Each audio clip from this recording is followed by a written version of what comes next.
ഇന്നലെ നടിയെ ആക്രമിച്ച കേസ് കേരളം ഏറെ ചർച്ച ചെയ്യുന്ന ആ കേസിലെ പ്രധാന പ്രതിയായ പൾസർ സുനിക്ക് ജാമ്യം ലഭിച്ചിരുന്നു. അനുകൂലമായ നടപടിയാണ് സുപ്രീം കോടതിയുടെ നിലപാടാണ് സുപ്രീം കോടതിയുടെ ഭാഗത്ത് നിന്നുണ്ടായത്. പൾസർ സുനി അതുമായി ബന്ധപ്പെട്ട് തന്നെ കൂടുതൽ പെട്ടെന്ന് വളരെ വേഗത്തിൽ കാര്യങ്ങൾ നീക്കാനായി മുന്നോട്ട് പോവുകയാണ് എന്നാണ് നമുക്ക് അറിയാൻ സാധിക്കുന്നത്.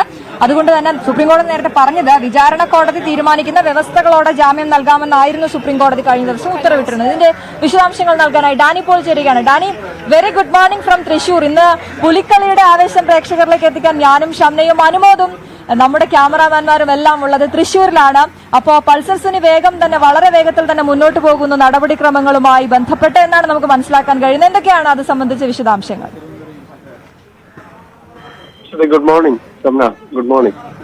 ഇതില് ഈ കേസുമായി ബന്ധപ്പെട്ടുകൊണ്ട് തുടർ നടപടികൾ ഇപ്പോൾ സുപ്രീം കോടതിയിൽ നിന്ന് അനുകൂലമായ ഒരു വിധി വന്ന സാഹചര്യത്തിൽ, കാരണം 2 തവണയാണ് സുപ്രീം കോടതിയെ പൾസർ സുനി സമീപിച്ചിരുന്നത്.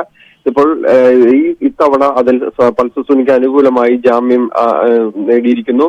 പക്ഷെ അതിലൊരു വ്യവസ്ഥകൾ, അത് വിചാരണ കോടതിയെ സമീപിക്കാനാണ് പ്രോസിക്യൂഷൻ നിർദ്ദേശിച്ചിരിക്കുന്നത്. നിലവിൽ പൾസർ സുനിക്ക് ചിക്കൻ പോക്സ് പിടിപെട്ട് അവിടെ തുടരുകയാണ്, ജയിലിലാണ്. അപ്പോൾ അതെല്ലാം ഭേദമായതിനു ശേഷമായിരിക്കും പുറത്തേക്ക് എത്തുന്നതിനുള്ള ഒരു സൗകര്യങ്ങളിലേക്ക് വരിക.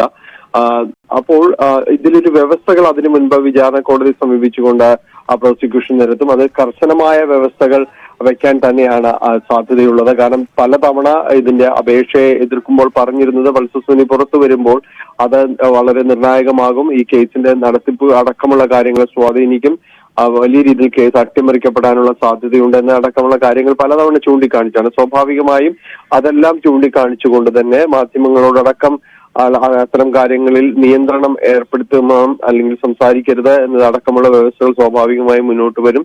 അങ്ങനെ കർശന ഉപാധികളോടുകൂടിയും വ്യവസ്ഥകളുമായിരിക്കും പ്രോസിക്യൂഷൻ മുന്നോട്ട് വയ്ക്കുക, വിചാരണ കോടതിയിൽ മുന്നോട്ട് വയ്ക്കുക. ഇന്നലെ വലിയ രീതിയിലുള്ള വിമർശനം പ്രോസിക്യൂഷന് കോടതിയിൽ നിന്ന്, സുപ്രീം കോടതിയിൽ നിന്ന് തന്നെ കേൾക്കേണ്ടി വന്ന സാഹചര്യം കൂടിയുണ്ട്. വിചാരണ നടപടികൾ വേഗത്തിലാക്കണമെന്ന് ഇന്നലെ വാദത്തിനിടെ പ്രോസിക്യൂഷൻ ആവശ്യപ്പെട്ടുവെങ്കിലും കോടതി പറഞ്ഞത് ഇതിൽ നിരവധിയായ സാക്ഷികളും വിസ്തരിക്കാനുമുള്ള കാര്യങ്ങളുണ്ട്. അപ്പോൾ സ്വാഭാവികമായും അതിന്റെ ഒരു സമയമെടുത്തേക്കും എന്ന രീതിയിൽ തന്നെ, കാരണം ഇപ്പോൾ നേരത്തെ കോടതി തന്നെ നിശ്ചയിച്ചു നൽകിയ ഒരു സമയക്രമമുണ്ട്. അതിൽ വലിയ ഇടപെടലുകളും പിന്നീട് ഉണ്ടായിരുന്നു. സുപ്രീം കോടതി തന്നെയും പലതവണ ഇക്കാര്യങ്ങൾ സൂചിപ്പിക്കുകയും പല അപ്പീലുകളുടെ ഭാഗമായി സൂചിപ്പിക്കുകയും എല്ലാം തന്നെ ചെയ്തിട്ടുണ്ട്. അതിലും പൾസർ സുനിയുടെ ഒരു ജാമ്യ വ്യവസ്ഥയും അതോട് സുപ്രീം കോടതി പറഞ്ഞത് വിചാരണ കോടതിയെ സമീപിക്കാനാണ്. അത്തരം നടപടികൾ വൈകാതെ തന്നെ ഉണ്ടാകും. ജാമ്യ വ്യവസ്ഥകൾ കർശനമാക്കുന്ന രീതിയിൽ തന്നെയായിരിക്കും പ്രോസിക്യൂഷൻ ഉപാധികൾ സമർപ്പിക്കുക. അശ്വതി, അതാണ് ഡാനി പോളാണ് കൊച്ചിയിൽ നിന്നും വിവരങ്ങൾ നൽകിയത്. പൾസർ സുനി വളരെ വേഗം നടപടിക്രമങ്ങൾ പൂർത്തിയാക്കാനായി കോടതിയെ സമീപിക്കാൻ ഒരുങ്ങുന്നു, വിചാരണ കോടതിയെ സമീപിക്കാൻ ഒരുങ്ങുന്നു എന്ന വാർത്തയുടെ വിശദാംശങ്ങളാണ് നമ്മൾ കണ്ടത്.